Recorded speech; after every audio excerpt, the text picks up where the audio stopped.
What up, people? And welcome back to For the Win here on Sandman Sports Picks. And we're here for the Waste Management Phoenix Open and LIV Riyadh Invitational. I'm Pratty Sandhu, of course, joined by my co-host Paul Fraser. What's going on, Paul? Ready to talk some golf? Not a lot. Congrats to Rory for his win at Pebble.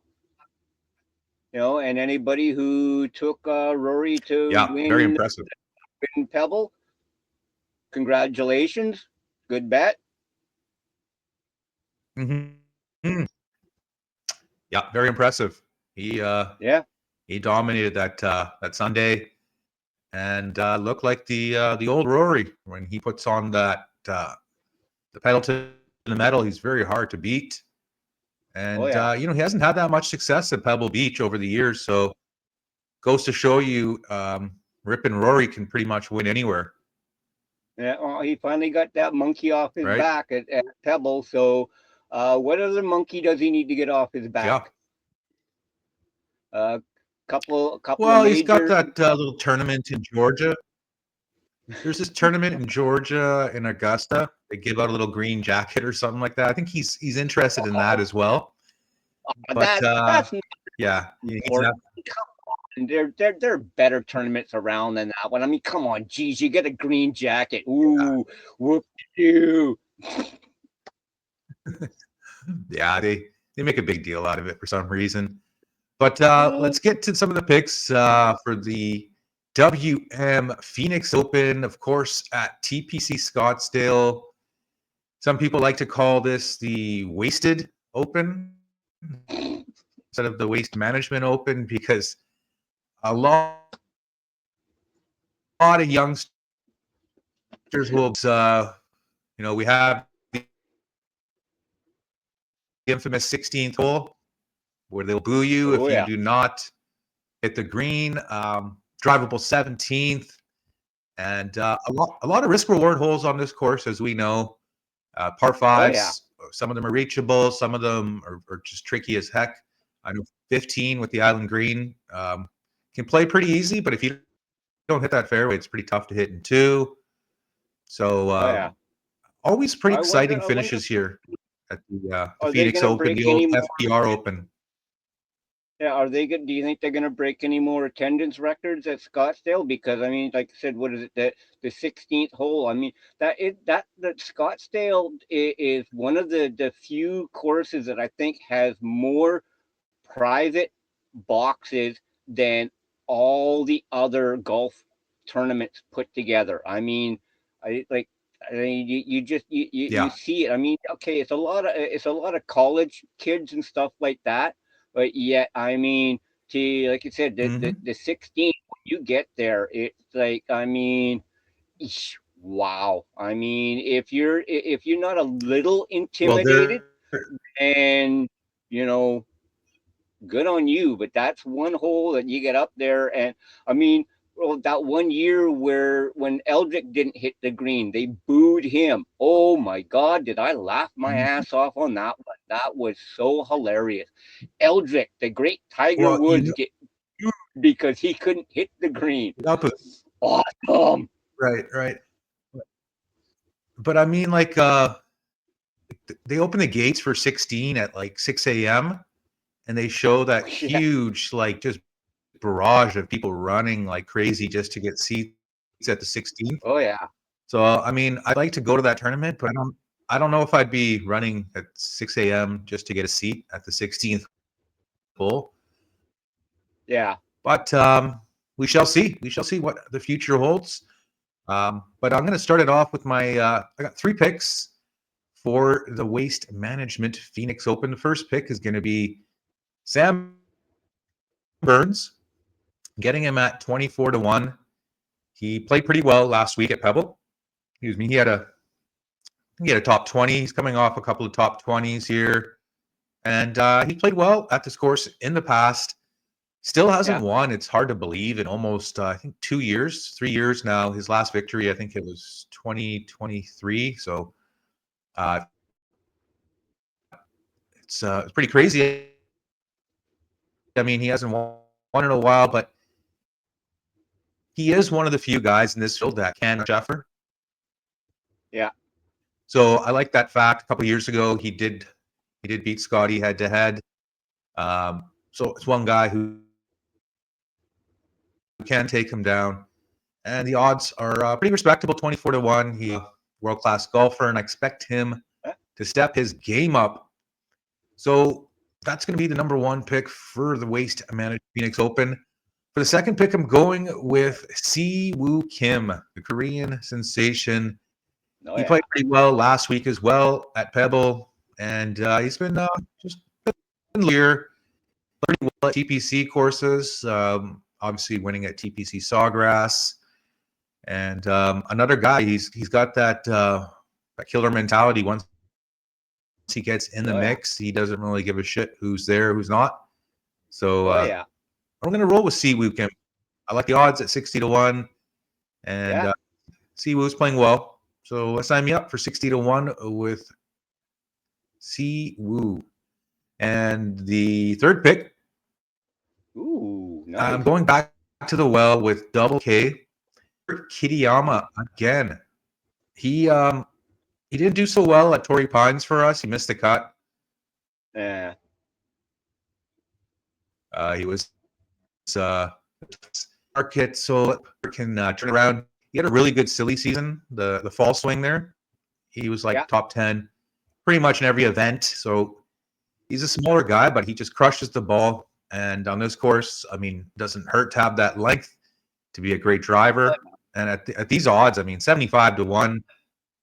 You know, he did win at Bay Hill, which is a big driver's course. So we know Scottsdale is a big driver's course. You got to get the ball down there and take advantage. So yeah, double K, Kurt Kitayama for the third pick, 75-1 at the Phoenix Open.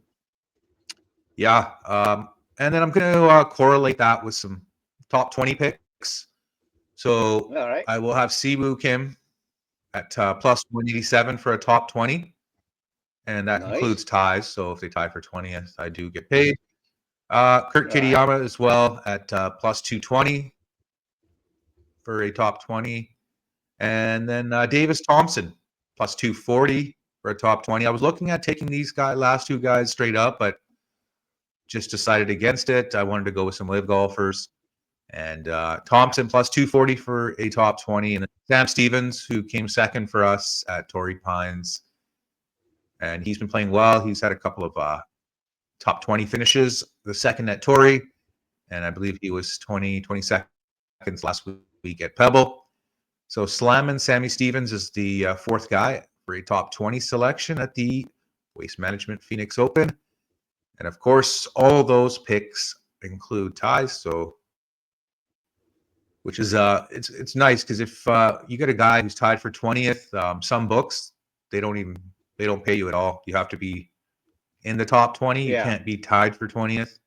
So, and you'd be surprised how many times people are tied for 20th. So, I like going with the ties included. You get a little less payout, but I'll run. Okay, we're going to move on to the inaugural event of the season for the LIV golfers. They are in Riyadh in the Middle East. This tournament will be played underneath the lights. So they're playing at night, and we'll be able to watch a little bit in our daytime. And I believe this tournament will start before the Waste Management Phoenix Open, even though it's supposed to start on a Friday. Okay. But because LIV Golf, they usually start Friday, Saturday, and then they finish on Sunday. But I think this tournament, because of the Super Bowl, they're going to do it Thursday, Friday, Saturday, which will be like our Sunday. So it's a little confusing. But having that, let's get into the pick. I'm going with a very chalky pick for the first pick. Jon Rahm. He is the co-betting favorite. Him and Tyrrell Hatton, who just won on the European Tour, are, I believe, 7-1. I got Jon Rahm with a boost at 8-1. You got Bryson DeChambeau, I should say, up there. He's the third favorite, along with Joaquin Neiman. So usually I don't take a guy with this much chalk, Paul, but just really like John Rahm pretty much at every live event. So the guy finishes top 10 every single event. He's basically got to beat 5 or 6 guys, the top golfers out there, and take John Rahm at 8-1. The last pick for Live Golf and the last for the show, I'm going with Brendan Grace, 70-1.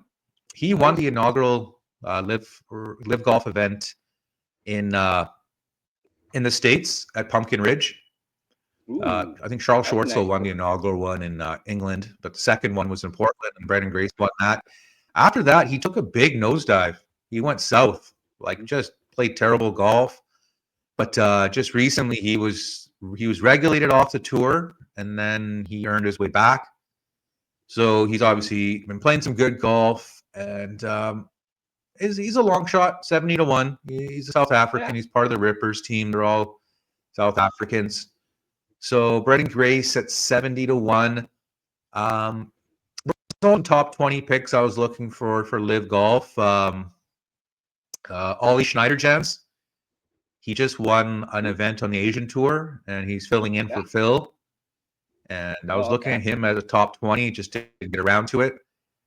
And then there was this Asian dude. I forgot his name. It was a funny name, but he's new to the Live Golf circuit, and I was going to take him for a top 20. But it's funny because Live Golf, there's only 54 guys in the field, so you don't get that really great payout for a top 20 because it's like 1/3 of the field or 2/3 of the field you're beating to get a top 20. Where on the PGA Tour, if you get a top 20, you're beating 80% of the field, right? So a little different in that sense, but very, very busy week in the world of professional golf, and we're here for it and looking to punch a winner in the column, Paul.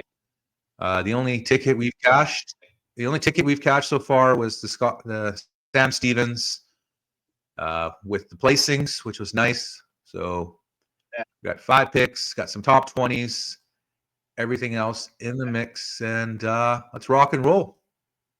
Definitely. Right.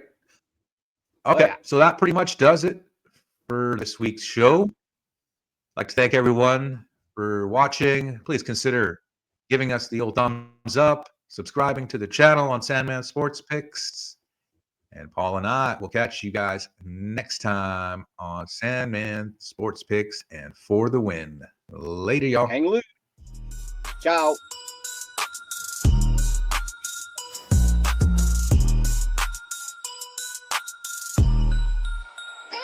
Beats.